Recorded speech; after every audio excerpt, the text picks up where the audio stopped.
¿Cómo un torneo de fútbol terminó convirtiéndose en uno de los eventos más importantes del planeta? Hoy, miles de millones de personas siguen cada mundial, países enteros se detienen, y durante unas semanas el mundo parece girar alrededor de un balón. Pero hace menos de 100 años, todo eso parecía imposible. No existían los vuelos comerciales modernos, cruzar un océano podía tomar semanas, y reunir a selecciones de distintos continentes era una apuesta tan arriesgada que nadie sabía si funcionaría.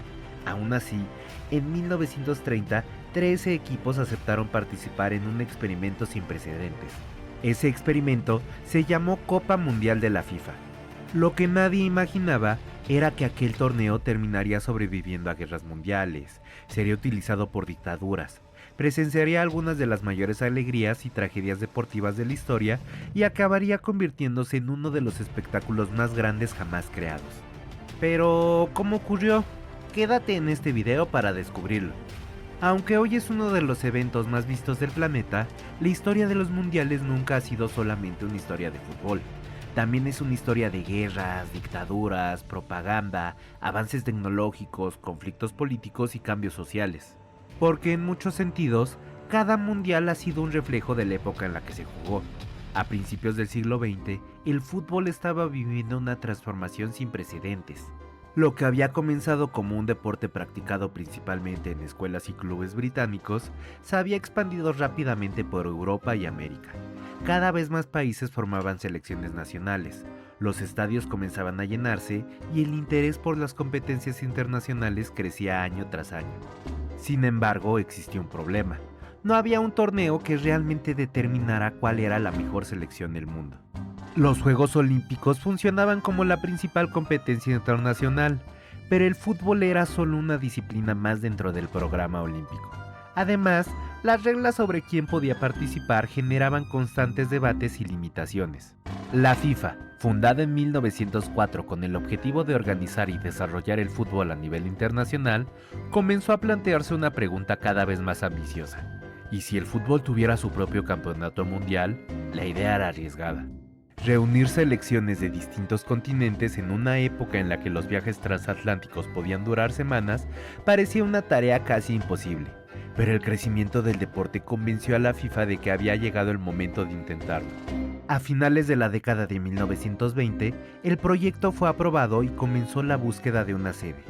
La elección terminó recayendo en Uruguay, y la decisión no fue casual. Uruguay acababa de conquistar las medallas de oro olímpicas de 1924 y 1928. Era considerado una de las mayores potencias futbolísticas del planeta y, además, en 1930 celebraría el centenario de su primera constitución. Todo parecía alinearse y así nació la Copa Mundial de la FIFA. El primer mundial reunió apenas 13 selecciones. Aunque la idea despertaba interés, el contexto internacional no ayudaba. Europa aún se estaba recuperando de las consecuencias económicas y sociales de la Primera Guerra Mundial, mientras que la crisis económica que desembocaría en la Gran Depresión ya comenzaba a generar incertidumbre en distintos países. En ese escenario, enviar una selección a Sudamérica no era una decisión sencilla. El viaje implicaba semanas de ausencia, gastos considerables y una travesía de miles de kilómetros a través del Atlántico. Por eso, muchas federaciones europeas decidieron no participar. Las que aceptaron el desafío tuvieron que cruzar el océano en barco durante varios días para llegar a Uruguay, en una época en la que asistir a un torneo internacional requería mucho más que comprar un boleto de avión. Nada se parecía al espectáculo global que conocemos hoy. No había transmisiones masivas, millones de espectadores ni estadios inteligentes. Solo existía una idea: enfrentar a las mejores selecciones del mundo. La final enfrentó a Uruguay y Argentina ante más de 60,000 espectadores. Uruguay ganó 4-2. Acababa de convertirse en el primer campeón mundial de la historia. El éxito del torneo impulsó nuevas ediciones. Italia organizó el Mundial de 1934 y volvió a ser sede en 1938, pero el mundo estaba cambiando. Las tensiones políticas crecían en Europa y la Segunda Guerra Mundial se acercaba. Los mundiales previstos para 1942 y 1946 nunca se disputaron. Por primera y única vez, la Copa del Mundo desapareció durante más de una década. Mientras millones de personas combatían en distintos frentes, el fútbol dejó de ser una prioridad. Temiendo que fuera saqueada, el vicepresidente de la FIFA escondió el trofeo en el lugar más impensado, en una caja de zapatos bajo su propia cama. Mientras el mundo ardía, el trofeo esperaba. La historia de los mundiales había quedado en pausa. Cuando el torneo regresó en 1950, Brasil quería demostrarle al mundo que había entrado en una nueva era. Construyó el estadio más grande jamás visto para un mundial, el Maracaná. Todo parecía preparado para una celebración histórica. Brasil solo necesitaba empatar en el partido decisivo para coronarse campeón. Pero ocurrió algo inesperado. Uruguay venció 2-1 frente a casi 200.000 personas. El silencio que invadió el estadio se convirtió en leyenda. Aquel episodio sería recordado para siempre como el maracanazo, y demostró que en el fútbol ni siquiera la victoria más segura está garantizada. Durante las siguientes décadas apareció una figura que ayudaría a convertir el torneo en un fenómeno global: Pelé. Con apenas 17 años brilló en Suecia en 1958, volvió a ganar en 1962 y completó su legado en México en 1970. Para muchos, aquel Brasil sigue siendo uno de los mejores equipos de todos los tiempos.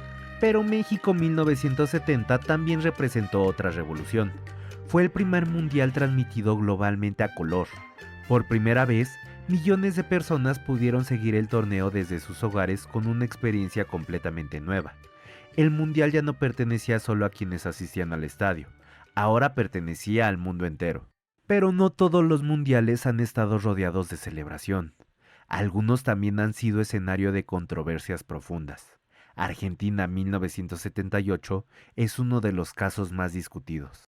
Mientras la selección local avanzaba hacia el título, Argentina atravesaba uno de los periodos más oscuros de su historia reciente.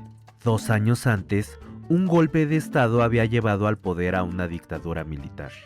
Miles de personas fueron perseguidas, detenidas ilegalmente o desaparecieron, mientras el gobierno intentaba controlar la oposición y consolidar su poder.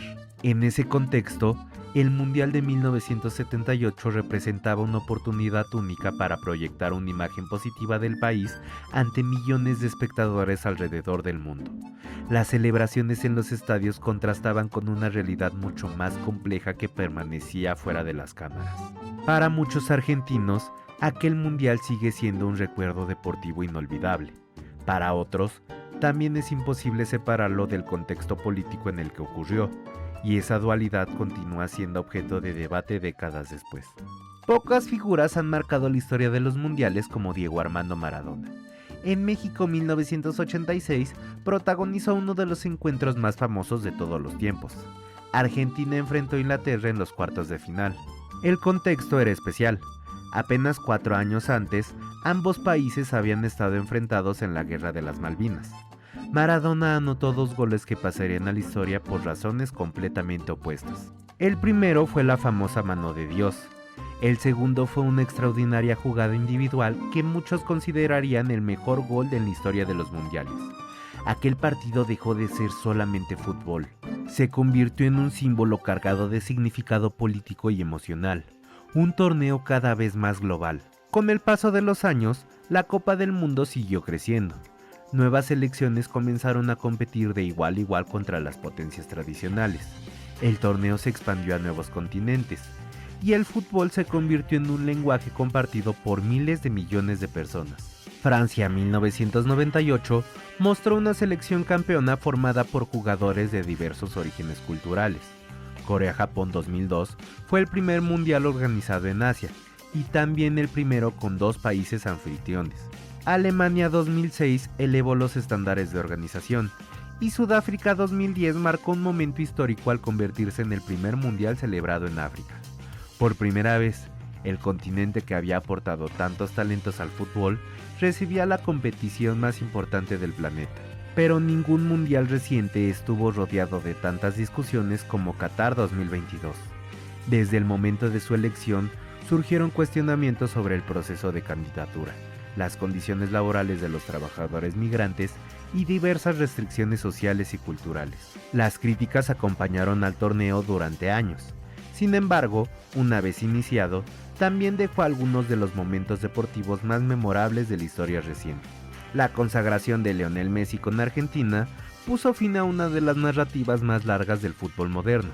Después de años de expectativas, uno de los jugadores más importantes de todos los tiempos finalmente levantó la Copa del Mundo. Cuando pensamos en un mundial, solemos imaginar goles, estadios llenos y celebraciones inolvidables, pero detrás de cada edición hay algo más. Hay historias de países que intentaron mostrarse al mundo, de gobiernos que buscaron legitimidad, de sociedades que cambian, de avances tecnológicos que acercaron continentes, y de millones de personas que, durante unas semanas, comparten la misma emoción. ¿Y tú qué opinas? Te leo en los comentarios. Muchas gracias por llegar hasta esta parte del video. Si te gustó, me ayudas mucho compartiéndolo, dejándole un like y suscribiéndote en caso de que aún no lo estés. En las pantallas finales te estarán apareciendo más videos que puede que sean de tu agrado. Mi nombre es Andrés y esto fue un episodio más de La Nota Perdida.